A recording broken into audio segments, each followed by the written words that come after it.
就在今天稍早8点的时候，公布明天又是一天台风假。身为桃园的居民，真的感到非常的欣慰，因为据统计呢，桃园已经大概有3-4年没有放过台风假了。台风假就是要改中键盘，不然要干嘛呢？所以这次呢，我在网上收来2把的2手键盘，因为看到这2把键盘价格蛮便宜的，大概是原价的1半左右，分别是来自 Keydus 的 NJ68 以及 IQ Unix 的 A80，就让我们借由这次台风假的机会，好好来改造这2把键盘吧 ，Go Go！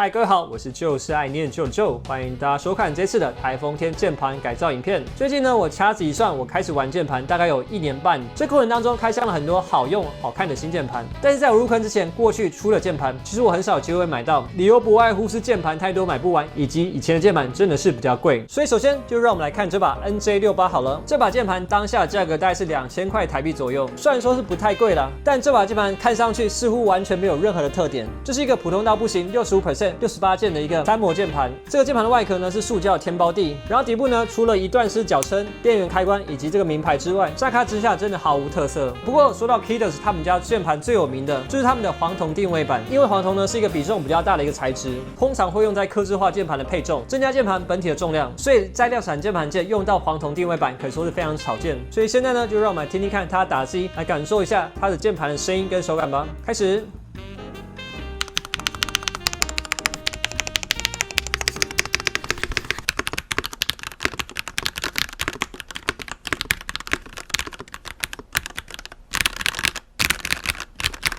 不得不说，这个前一世代的键盘声音手感还真的蛮不错的。除了这个特别的定位板之外，这个键盘上一个使用者还在键盘内部加了夹心棉以及底棉，并且轴体还亲自润滑过了。所以这把键盘打起来声音手感可以说是让我感到非常惊讶，因为它这把键盘的配置呢，跟现在卷王键盘可以说是完全不一样，没有 gasket 结构，没有轴下垫，没有声优垫，但是它用更好的轴体、更好的定位板，搭配本身不错的结构，打起来的手感跟声音也是完全没有问题的。然后这把键盘拿到手上呢，也真的非常有分量，就是因为这里面的黄铜定位板，手感非常扎实，打字起来的回馈感非常的好，只能说以这个价格真的不卷，但是表现呢却是一样的优秀，就是这把 Keydus NJ68。再来呢就是下一把 IQ Unix 的 A80，这是一把有自己独特设计的75配列的键盘，整体的造型呢是以前那种打字机的类型 ，F 区跟主键区呢是有明显的分离，并且提供额外的弧度，让整个键盘看起来更有层次感，并且上面呢还有这侧面看起来这个自带破漏的设计呢，放在桌上真的也是非常好看。因为我个人真的不是很喜欢打开脚撑使用键盘，因为我实在不喜欢键盘看起来浮起来的样子。然后底部呢依然是2段式的脚撑以及电源的开关，虽然它键盘本体并没有什么额外特别的设计，但本身结构不同零件之间的颜色搭配，配上这相应色调的键帽，整个键盘看上去呢也是非常有质感，包括额头的点状设计，以及在这边呢一个完全没有任何功能的圆点，配上这底壳线条的设计，实现出来呢就是有别于市面上公模键盘的独特风格。然后这表面的晒纹处理呢，摸起来也是非常有质感的。开箱的时候呢，着实是让我眼前一亮。然后它这把键盘搭配的是 TTC 的快银轴，是 TTC 他们家比较高端的游戏用轴体。记得当初出来的时候，一颗还要10几块台币，用在这把键盘上呢，可以说是相得益彰。现在呢，就让我们来听听看它打字音吧，看看它的声音手感表现是不是也一样的优秀。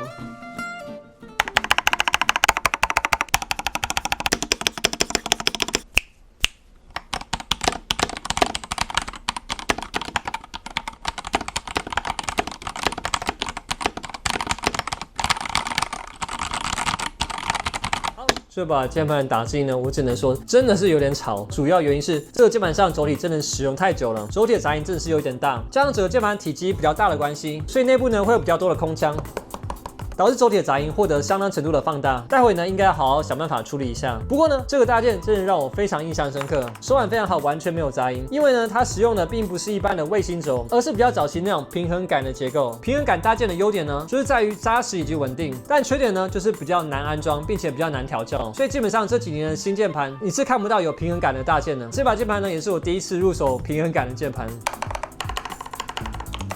表现非常稳定。不过呢，也因此换键盘换轴体呢，真的会变得非常麻烦。然后整个键盘呢，由于是 TOP 的结构，打字一致性非常之好，加上本身快银轴的优秀手感，使用起来呢也是完全没有问题的。然后这独特复古的外形呢，我真的也是非常爱。真的要说缺点的话呢，就是价格有点贵。现在全新入手的价格大概在3000台币左右，就是来自于 IQ Units 的 A80。好，介绍完这2把键盘之后呢，说实在，以他们现在当下的表现，其实完全没有改造的必要。不过呢，为了测试这2把键盘的潜力，以及延长这部影片的长度，加上我好久没有改造键盘了，手实在有点痒，所以就让我们在台风天的夜晚来开始进行我们的键盘改造计划吧。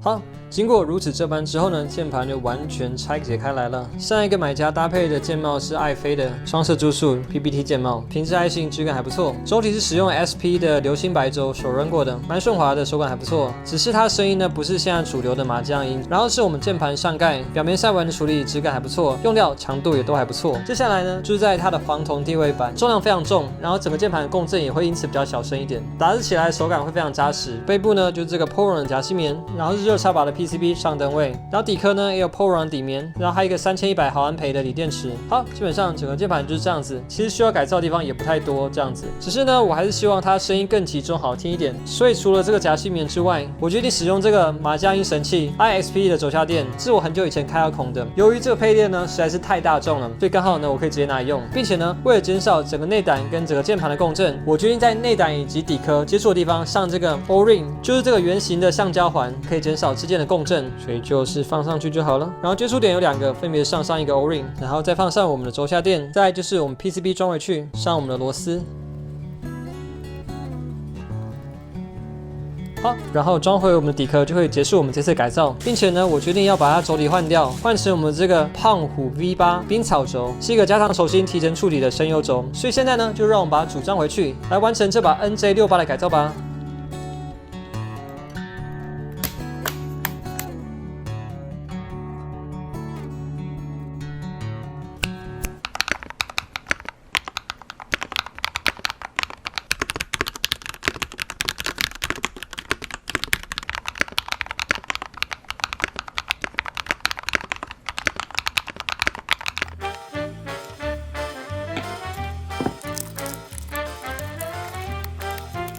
卸下底部3个螺丝以及轴体跟键帽之后呢，就可以用撬棒分离上下盖。当我在拆这把键盘的时候呢，我就可以知道为什么这把键盘真的比较贵。为了满足它外形的设计，整个内部结构呢也必须适时做调整。大家可以看一下，是我们的键盘上盖，它定位板是以 TOP 的形式固定在上盖上的，并且把定位板做弯曲的处理，可以达到相当不错的手感一致性。中间呢是这个奇怪材质的夹心棉，我没有见过的。而我们的 PCB 呢，只是用船壳的结构固定在底壳上的，真的非常特别。好，我们卸下上面的螺丝，然后还有后面的一大堆排线。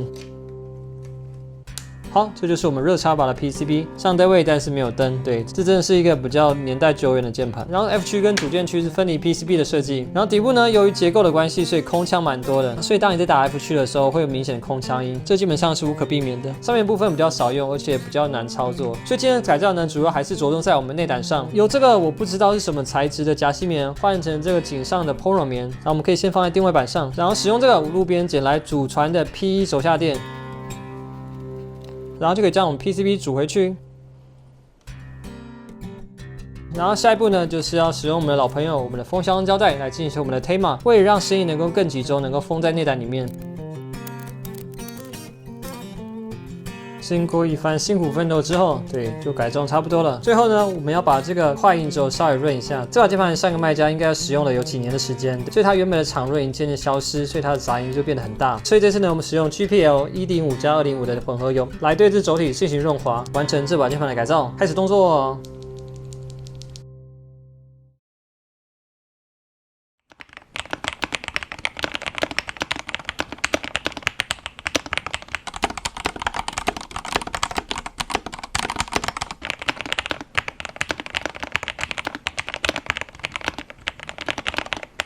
键盘改造完成，不知道大家觉得这个声音是不是有明显进步呢？我个人觉得打的手感更加柔和，声音更加集中好听，是我比较喜欢的那种闷闷的感觉。不过呢，也必须老实讲，这前后的比较呢，其实没有太明显。其实改造前的声音手感已经相当不错，完成度非常高。我今天做的改造呢，主要还是锦上添花，包含我们的换轴，换上这个冰草轴，以及润滑我们的快银轴，换上好一点的破软夹芯棉，以及添加了自制手下垫，再加上一点点的 Tayma 以及 Ori Mod， 让这把键盘声音手感能够比较符合当下的潮流趋势。这个改造呢，我觉得效果非常的不错。我第一次使用这种黄铜的定位板在量产键盘上，整个键盘拿手上也是非常有分量。其实它没有什么额外的设计，但它本身键盘的用料以及处理都是相当有质感的，一把物有所值的键盘。接下来就是这把 IQ Unix 的 A80， 原本的空腔音经过润轴 Tayma 之后呢，虽然说声音也是偏大的，但是绝对是那种好听的大声，非常好用，外形非常独特的生产工具。